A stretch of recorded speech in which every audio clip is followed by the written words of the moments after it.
Hello students, इससे पहले के क्लास में हम लोगों ने ऊष्मागतिकी के प्रथम नियम के बारे में पढ़ा और आज हम उस पर आधारित आंकिक प्रश्न देखेंगे। तो यहाँ पे हम एक बार नियम देख लेते हैं कि ऊर्जा का ना तो सृजन संभव है और ना ही विनाश संभव। इसे केवल एक रूप से दूसरे रूप में परिवर्तित किया जा सकता है।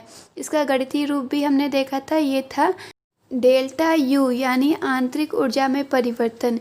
ये बराबर होता है क्यू यानी अवशोषित या उत्सर्जित ऊष्मा और प्लस डब्ल्यू यानी किया गया कार्य। तो ये तंत्र द्वारा परिवेश पे किया जाए या फिर परिवेश के द्वारा तंत्र पे किया जाए। तो ये ऊष्मागतिकी के प्रथम नियम का गणितीय रूप था। अब इसी समीकरण की सहायता से हम कुछ आंकिक प्रश्नों को हल करेंगे। यहाँ पर प्रश्न दिया गया है कि एक तंत्र 400 जूल ऊष्मा को अवशोषित कर रहा है और अपने परिवेश पर 150 जूल कार्य कर रहा है। तो तंत्र की आंतरिक ऊर्जा में परिवर्तन की गणना करना है। तो यहाँ पे इस प्रश्न को हल करने से पहले कुछ हम बेसिक चीज़ें देख लेते हैं। तो यहाँ पे हम देख रहे हैं जो ऊष्मा है उसको Q से प्रदर्शित करते हैं और यदि वो अवशोषित की जाती है तो उसका मान हम प्लस में लिखते हैं, और अगर वो उत्सर्जित की जाती है तंत्र के द्वारा हम देख रहे हैं, अगर तंत्र अवशोषित करता है तो प्लस में मान होगा और तंत्र उत्सर्जित कर रहा है, ऊष्मा का त्याग कर रहा है तो माइनस में होगा। और अगर तंत्र पे हम कार्य देखते हैं तो अगर परिवेश जो है तंत्र के ऊपर कार्य कर रहा है, मतलब तंत्र पे यहाँ पे कार्य किया जा रहा है, तो जो कार्य का मान होगा वो प्लस में होगा। लेकिन यदि तंत्र परिवेश पर कार्य करे तो यहाँ पे जो कार्य का मान होता है वो माइनस में होता है।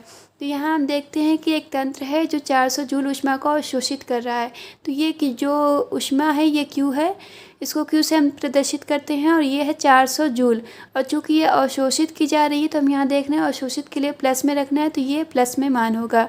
और यहाँ पे तंत्र अपने परिवेश पर कार्य कर रहा है। हम देख रहे हैं कि कह रहे हैं कि अपने परिवेश पे ही 150 जूल कार्य कर रहा है। तो जब तंत्र परिवेश पे कार्य करेगा तो जो ये कार्य का मान होगा वो माइनस में होगा। तो हम देख रहे हैं जो W है वो 150 जूल है, वो हम माइनस में लेंगे 150 जूल। अब यहाँ पे हमें तंत्र की आंतरिक ऊर्जा में परिवर्तन की गणना करनी है, यानी तंत्र की जो आंतरिक ऊर्जा डेल्टा यू है इसमें कितना मतलब कि डेल्टा यू का मान हमें ज्ञात करना है। तो हम यहाँ पे ऊष्मागतिकी के प्रथम नियम से देख रहे हैं, उसका गणितीय रूप है delta U is equal to Q plus W. यहाँ पे हम Q और W का मान रख देते हैं तो ये हो जाएगा 400 जूल और ये है माइनस 150 जूल। माइनस करने पे आ जाएगा 250 जूल। इस प्रकार तंत्र की आंतरिक ऊर्जा में परिवर्तन यानी डेल्टा U का मान हो जाएगा 250 जूल। अगला प्रश्न है कि एक गैस एक वायुमंडल के स्थिर दाब के विरुद्ध आयतन 5 लीटर से 10 लीटर तक प्रसारित होती है। तो यहाँ पे हम देख रहे हैं एक गैस है जो एक वायुमंडल के स्थिर दाब पे है, यानी ये जो दाब P का मान है वो यहाँ पे है एक वायुमंडल या एक एटमॉस्फेयर। और यहाँ पे हम देख रहे हैं कि गैस के आयतन में यहाँ प्रसार हो रहा है, 5 लीटर से 10 लीटर तक प्रसारित हो रही है।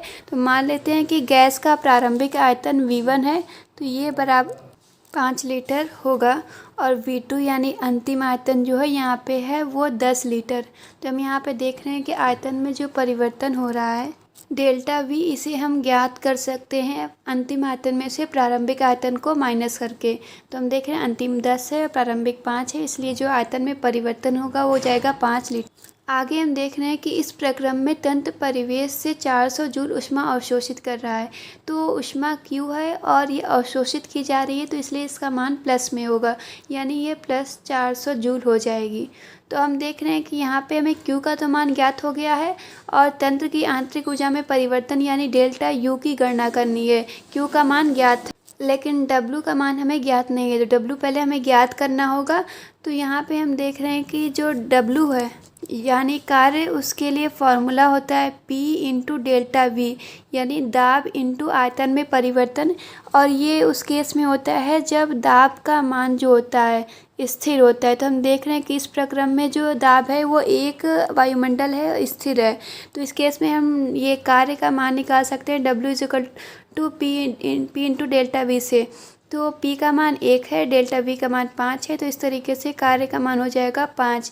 तो ये जो मान आ रहा है वो हमें P देख रहे हैं यहाँ पे एटमॉस्फेयर में है और आयतन लीटर में है, तो ये आ जाएगा लीटर एटमॉस्फेयर में या लीटर एटीएम में। तो ये जो मान है हमें जूल में चाहिए, क्योंकि यहाँ पे हम देख रहे हैं कि क्यू का मान जूल में है, और जूल में है तो हम जो दूसरा फलन है जिसको ऐड कर रहे हैं तो उसमें हमेशा मात्रक सेम होना चाहिए। अगर ये जूल में है तो इसको भी जूल में ही होना चाहिए। तो हम यहाँ पे जो डब्ल्यू का मान है उसको जूल में चेंज करेंगे। तो जूल में चेंज करने के लिए यहाँ हमें 101.3 का गुणा करना होगा। तो 101.3 का गुणा करते हैं, 15 को 5 6 और 0 अब 5, तो इतना आ जाएगा। और ये हमारा अब आ जाएगा जूल में। तो जूल में W का मान ज्ञात हो चुका है और Q का मान भी ज्ञात हो चुका है। अब हम ऊष्मागतिकी के प्रथम नियम लिखेंगे, delta U is equal to Q plus W। अब एक चीज़ और हमें यहाँ देखनी है कि जो W है, जो कार्य है यहाँ पे, वो यहाँ पे प्रसार में निहित कार्य है। इसका अर्थ ये हुआ कि मान लीजिए एक तंत्र है और तंत्र में एक मान लीजिए यहाँ पे गैस ली हुई है और गैस यहाँ तक हम पिस्टन से रोके हुए हैं। तो यदि गैस पिस्टन से रोकी हुई है और इसका आयतन जो है वो 5 लीटर है और 5 लीटर से 10 लीटर तक इसमें प्रसार हो रहा है, यानी अब ये जो गैस है वो उसका आयतन हम देख रहे हैं बढ़ के 10 लीटर हो गया, यानी यहाँ तक हो गया है। तो ये अब ऊपर की ओर जा रहा है पिस्टन। मतलब हम देख रहे हैं कि जो तंत्र है वो परिवेश पर कार्य कर रहा है। तो जब तंत्र परिवेश पे कार्य करता है तो हम जानते हैं कि वो हमेशा माइनस में होता है। तो इस तरीके से जो डब्ल्यू का मान होगा ये हम यहाँ पे माइनस में लेंगे, तो ये माइनस में हो जाएगा और यहाँ पे भी माइनस में। तो हम देख रहे हैं W का मान माइनस में आ गया और Q का मान प्लस में। तो Q का मान है 400 जूल और W का मान है -506.5 जूल। माइनस करने पे हमें मिल जाएगा यहाँ पे -106.5 जूल, यानी आंतरिक ऊर्जा में परिवर्तन हो जाएगा 106.5 जूल।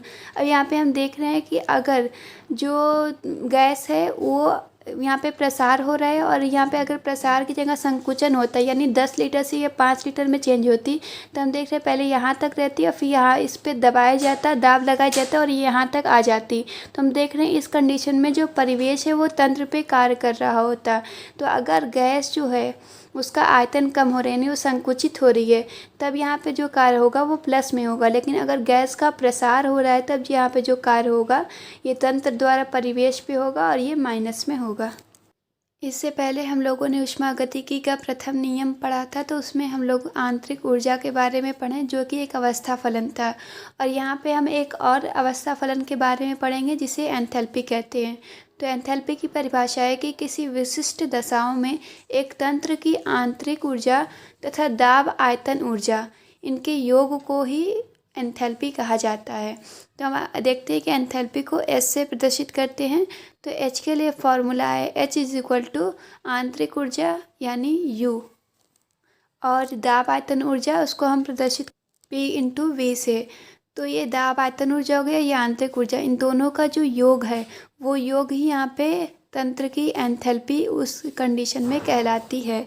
अब हम देखते हैं कि जो तंत्र की एंथैल्पी यानी एच, ये एक अवस्था फलन है। जैसे कि हम आंतरिक ऊर्जा के बारे में पढ़े थे, तो ये भी एक अवस्था फलन है। अवस्था फलन का अर्थ होता है इसका मान केवल तंत्र की अवस्था पर निर्भर करता है और ये अवस्था कैसे प्राप्त की गई इस बात पे निर्भर नहीं करता है। तो अगर यहाँ पे हम एंथैल्पी में परिवर्तन यानी डेल्टा एच की बात करें तो हम देखते हैं कि मान लें कि तंत्र जो है वो पहले अवस्था था और मान लेते हैं कि 1 से इसमें परिवर्तन हुआ उसके अवस्था में और ये अवस्था 2 में चला आया। तो चूँकि यहाँ पे अवस्था में परिवर्तन हो रहा है और यहाँ एंथैल्पी जो है वो एक अवस्था फलन है, अवस्था परिवर्तित होने से अवस्था फलन के मान में यानी एच के मान में भी परिवर्तन होगा। तो यहाँ पे जो डेल्टा एच है इसका मान केवल इस बात पर निर्भर करता है कि तंत्र जो है उसकी प्रारंभिक अवस्था क्या थी और तंत्र की अंतिम अवस्था क्या थी।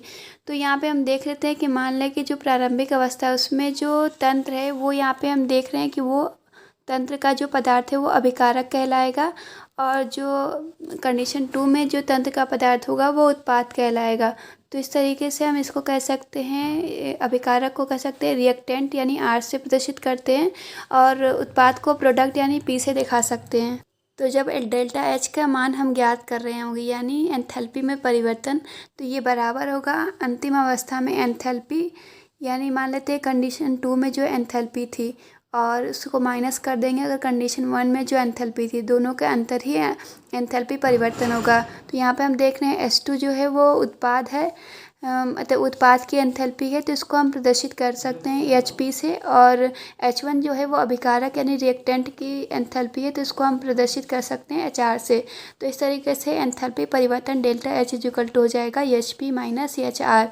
तो इस तरीके से हम एंथैल्पी परिवर्तन ज्ञात कर सकते हैं, या फिर इस फॉर्मूले के यूज़ से भी हम एंथैल्पी परिवर्तन निकाल सकते हैं। तो चूँकि हम देख रहे हैं H = है U + PV, तो यहाँ हम देख रहे हैं कि अगर दोनों साइड हम यहाँ पे डेल्टा का यूज़ करें, यानी दोनों साइड में हम परिवर्तन निकालें, तो ये हो जाएगा डेल्टा H और इधर हो जाएगा डेल्टा U और प्लस डेल्टा P × V। यहाँ पर जो डेल्टा है उसका हम इन दोनों के लिए प्रसार कर देते हैं। तो यहाँ पे हम देखते हैं, इसको लिख सकते हैं डेल्टा U प्लस, इसको हम लिखेंगे डेल्टा P × V। केवल P का यहाँ पे परिवर्तन निकाला गया है। P में कितना परिवर्तन हो रहा है, इंटू हम आयतन लिख रहे हैं, फिर प्लस लिखेंगे यहाँ पे दाब और फिर इंटू आयतन में परिवर्तन। चूँकि हम जानते हैं कि ज़्यादातर जो अभिक्रियाएं होती हैं, प्रक्रम होते हैं, वो स्थिर दाब पे होते हैं, यानी उनके लिए P का मान जो होता है वो स्थिर होता है।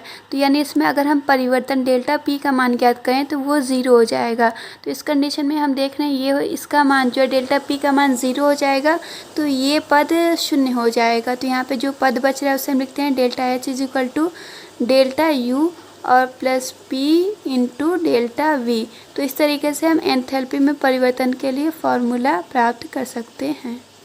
अब आगे हम एक स्पेशल केस देखते हैं। तो मान लेते हैं कि जो कार्य किया जा रहा है तंत्र द्वारा वो एक प्रसार में निहित कार्य है। मतलब कि जैसे कि अगर हम तंत्र एक गैस ले रहे हैं तो गैस के आयतन में वृद्धि हो रही है, यानी प्रसार हो रहा है। तो अगर ऐसा कार्य हो रहा है तो हम ऊष्मागतिकी के प्रथम नियम से delta U = Q + delta W को लिख सकते हैं delta U = Q - P × delta V।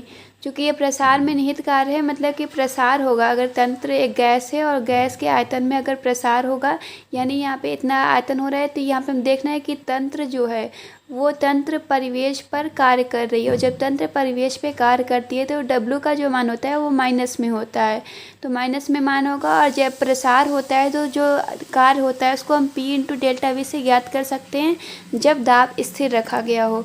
तो यहाँ पे हम देख रहे हैं कि आंतरिक ऊर्जा में परिवर्तन को हम इस तरीके से लिख सकते हैं। अब इस डेल्टा U का मान अगर हम इस समीकरण में रख दें तो हम देख रहे हैं कि मान हो जाएगा डेल्टा H = डेल्टा U का मान है यहाँ पे Q - P × डेल्टा V, और यहाँ पे डेल्टा U के अतिरिक्त है P × डेल्टा V। तो यहाँ पे हम देख रहे हैं कि माइनस से प्लस वाला माइनस हो जाएगा और यहाँ पे 0 हो जाएगा, यानी यहाँ पे हम देख रहे हैं डेल्टा H का मान हो जाएगा Q। यहाँ पे जो Q है वो स्थिर दाब पे अवशोषित की गई ऊष्मा है। तो यहाँ पे हम P इसलिए लिख दिए हैं क्योंकि यहाँ पे हम दिखा रहे हैं कि दाब स्थिर है। इस केस में हम देख रहे थे कि यहाँ पे भी दाब स्थिर लिया गया है और इस केस में भी दाब को स्थिर लिया गया है। तो जो एंथैल्पी परिवर्तन होता है तो वो स्थिर दाब पर अवशोषित ऊष्मा के बराबर होगा अगर यहाँ पे जो कार्य किया जा रहा है वो प्रसार में निहित कार्य हो। आगे हम एंथैल्पी परिवर्तन और आंतरिक ऊर्जा परिवर्तन में संबंध ज्ञात करेंगे।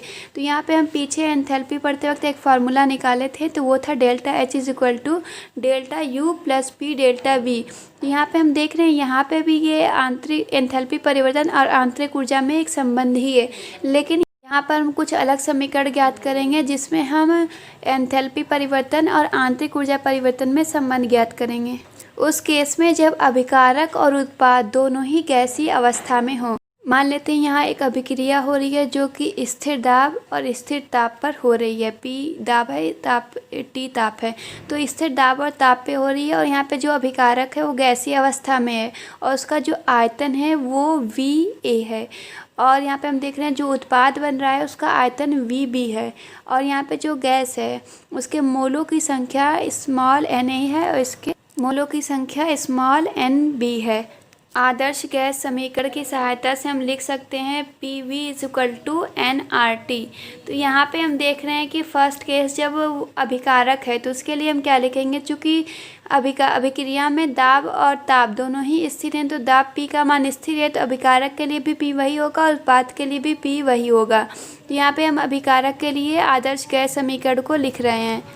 उसके लिए दाब P होगा और आयतन यहाँ पर VA है और मोलों की संख्या ये स्मॉल NA है और R एक नियतांक है, गैस नियतांक, तो इसका मान हमें स्थिर रहता है और T ताप का मान भी अभिक्रिया में स्थिर है। तो हम अभिकारक के लिए इस तरीके से गैस समीकरण को लिख सकते हैं। अब उत्पाद के लिए हम गैस समीकरण को लिखते हैं, तो इसके लिए हम लिखेंगे दाब P होगा, आयतन यहाँ पे VB है, मोलों की संख्या यहाँ पर स्मॉल NB है, गैस नियतांक R का मान तो फिक्स है और T यहाँ पे भी स्थिर है। अब इसे हम समीकरण 1 और 2 नाम देते हैं और अब हम समीकरण 2 को 1 से घटाने पे हम देखते हैं, यहाँ पर हो जाएगा P into VB minus P into VA। यहाँ पे हम देख रहे हैं समीकरण 2 में से 1 को माइनस करें तो ये साइड इस साइड से माइनस होगी और ये साइड इस साइड से माइनस होगी, तो इस साइड आ जाएगा NB into RT minus NA into RT।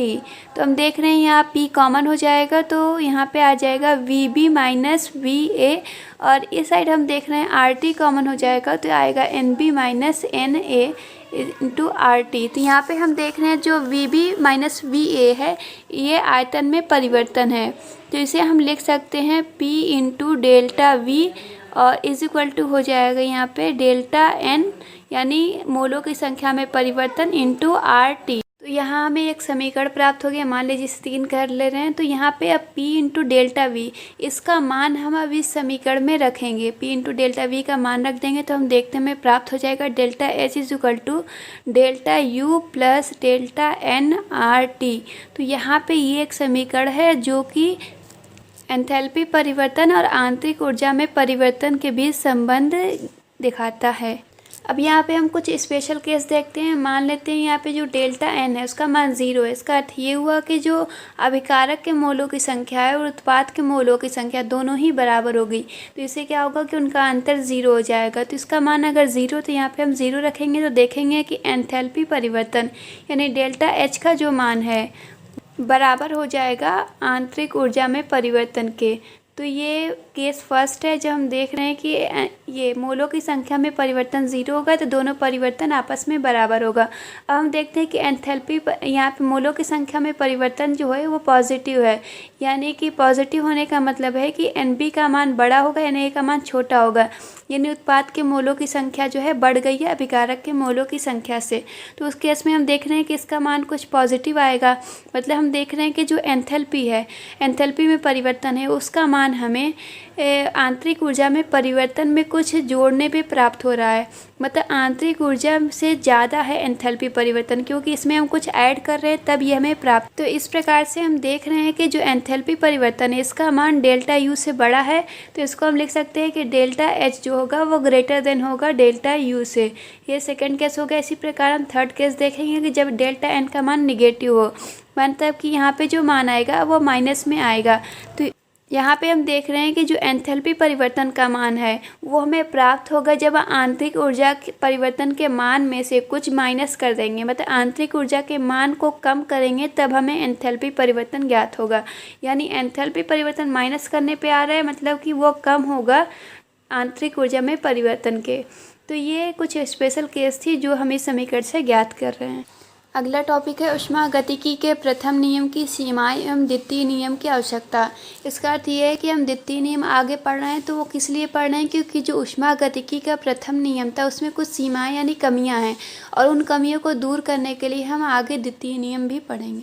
ऊष्मागतिकी के प्रथम नियम की हम पहली सीमा देखते हैं कि ऊष्मा के प्रवाह की दिशा पर कोई प्रतिबंध आरोपित नहीं करता है। मतलब ये नियम ये नहीं बताता है कि ऊष्मा का प्रवाह किस दिशा में होगा, उस पर ये कोई प्रतिबंध नहीं लगाता है। तो जैसे हम सोच लें, मान लीजिए कि एक बर्फ़ है और इस बर्फ़ को, ठीक है, ये बर्फ़ है और इसको हम अगर और ठंडा करते हैं तो हम किसी भी चीज़ को ठंडा करेंगे तो उसमें से क्या होगा, उसमें से ऊष्मा निकलती है।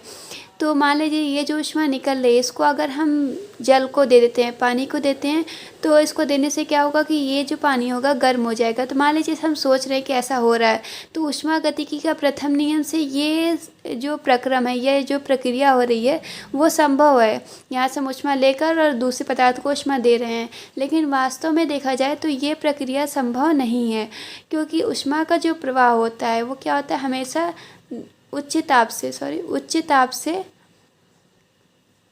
ताप से निम्न ताप की ओर होता है।